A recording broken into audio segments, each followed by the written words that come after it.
an interesting conversation is taking place on Twitter, notably gay Twitter, and it surrounds pretty privilege. And for those of you who are unaware, pretty privilege kind of ties back to what I was talking about when it comes to gay men and using our bodies as a form of currency in order to gain some foothold of attractive worth, within the community. So this gay man on Twitter posted this grinder screenshot of someone essentially saying, well, this is what pretty privilege looks like, referring to that person he was messaging. And of course the dude on Twitter basically was like, well, yeah, like I guess that's what it is.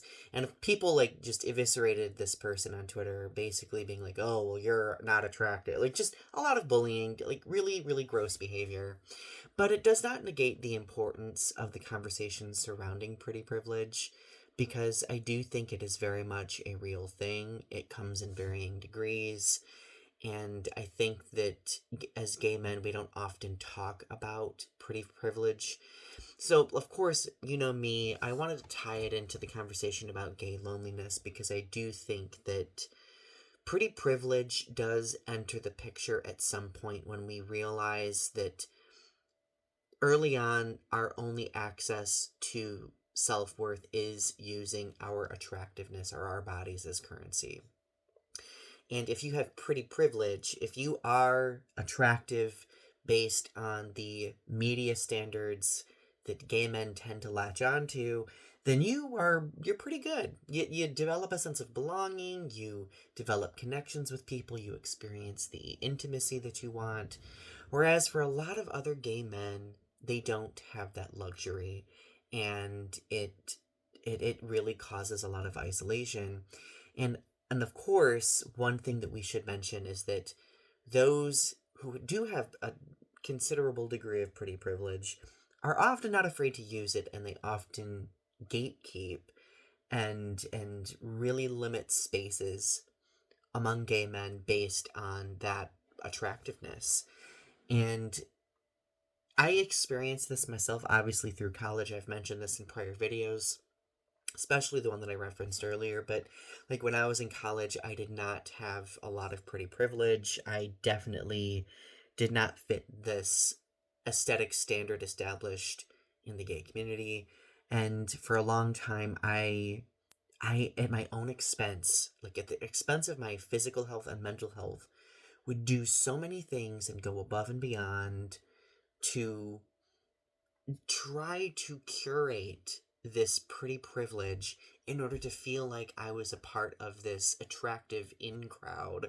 So I would be able to access, belonging, intimacy, people, so people would see me. And it consumed so much of my time. And I think as gay men, it's very much ingrained. And we get to a certain point, I think, where we kind of work beyond it. Like, I know, like, to this at this time now, like I feel like I've worked beyond it. However, I will say I do have varying degrees of pretty privilege, because I did, all of those things to kind of like try to sculpt myself to feel as though I was part of this media perceived attractiveness.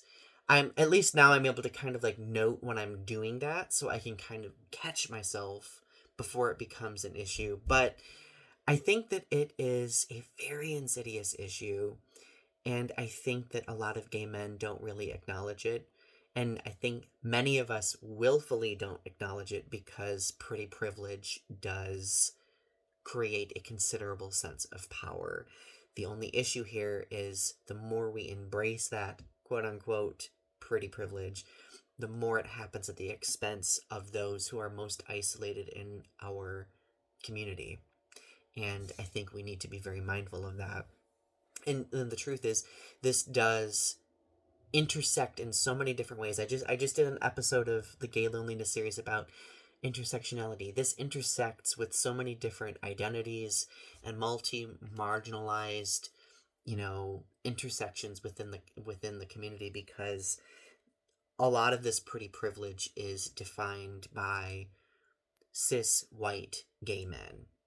And that's another layer that is often not talked about, that a lot of people just gloss over, and I think that we need to really draw more attention to it. So, but anyway, pretty privilege is something that definitely is an extension of using body image as a form of currency in our community.